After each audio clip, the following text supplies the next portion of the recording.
This nurse spent 20 years of her life at Good Shepherd Hospital. It's also where she took her last breath. And it started about 2 miles from here at 70th and Wolcott, and it ended up right behind me, right in front of this currency exchange. The jury was handed this case last night. They grappled with it for several hours until about 11 o'clock last night when they called it quits. Anita Marsick and her 2 children were found in the Wisconsin Dells yesterday alive, and according to Lake County Sheriff's deputies, relatively healthy and safe. The Blackhawks Stanley Cup defending champs have their work cut out for them to try to keep Chicago in the game. It's actually starting to snow again. I don't know if you can see the flurries coming down. I'm standing in the middle of the Dan Ryan right here near Taylor Street, and if you look to my right, westbound lane traffic all clear. You look to my left, eastbound lane traffic is moving quite well. Take a look at this. I want to show you what else I found on this wall. Yes, believe it or not, an LA Kings jersey inside here. Fireworks have been popping off by these fans here, and I'm telling you, they've been spilling out of the bar all night. They are ready to go. So, you know, I thought I could talk to you, Rob and Kate, but it just gets crazy every time we turn on the camera light. So right now, I'll send it back to you in the studio, Rob and Kate.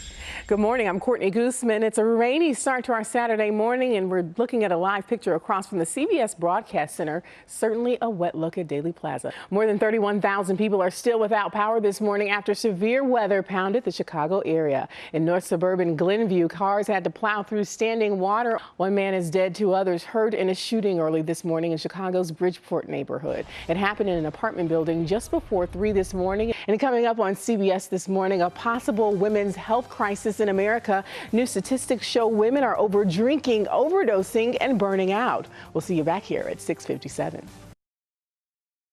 I put my hand to my face because I could feel the blood coming down, and I just put my head down. It was this play at Wednesday night's Stanley Cup Finals game that sent this doctor to the hospital. We got an injury in the stance, and we got hit with that wayward puck. The stray puck left Patricia Higgins with a skull-deep gash in her forehead and 2 bruised eyes. After plastic surgery and CAT scans, Higgins is happy to know she's expected to make a full recovery. You consider yourself lucky? Oh my God, I'm so lucky. I'm so lucky. And during the middle of our interview, her luck got even better. Oh my God. Come to visit an envelope. Oh, cameras for us. Oh my God. Okay. A surprise visit from Blackhawks Hall of Famer Stan Mikita, who came bearing gifts. Oh, I think I just blood on it, Stan. Oh, Signing it, thanks for taking one for the team.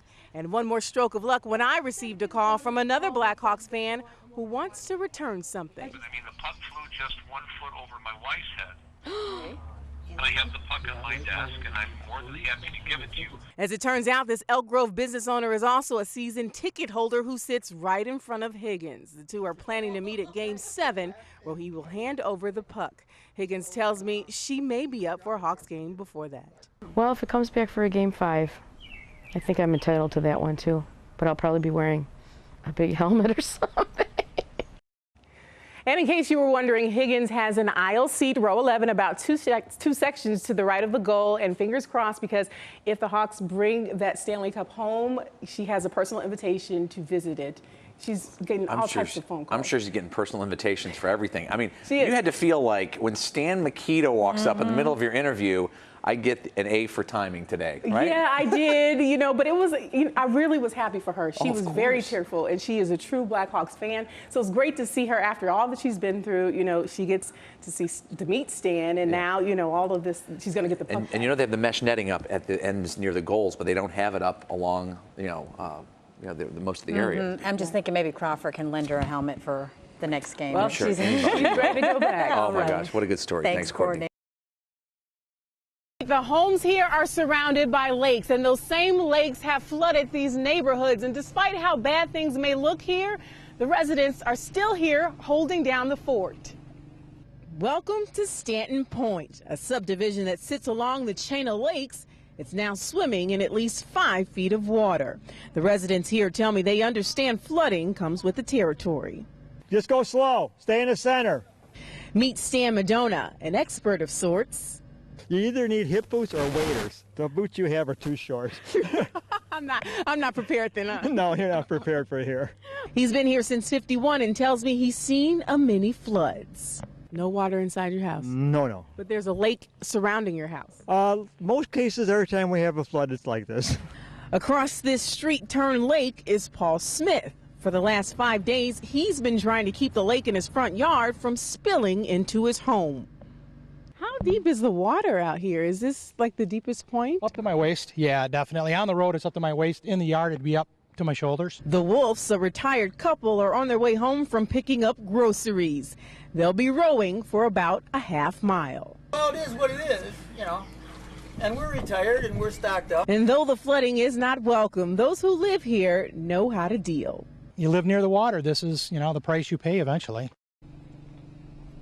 Well, the residents here tell me it's going to take about 2 weeks for all this water to recede and for them to be able to bring out their cars and drive freely through this subdivision again. Reporting live from Fox Lake, Courtney Gousman, CBS 2 News.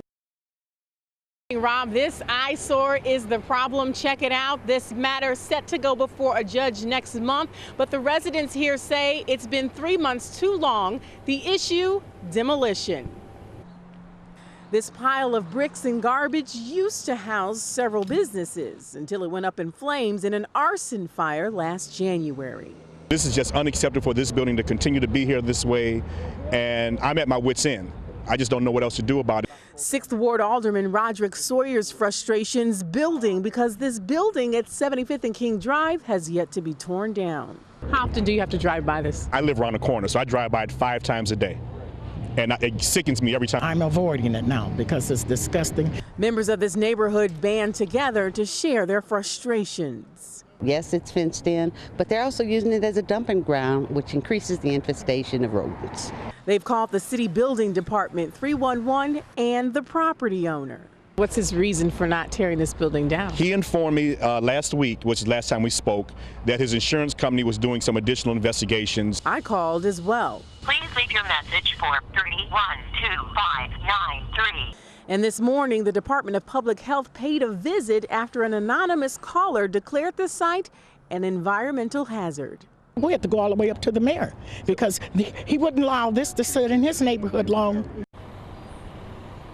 So late this afternoon, I spoke with the property manager who tells me that the owner has applied for a demolition permit. I also spoke with the city building department, and they tell me that application went in today.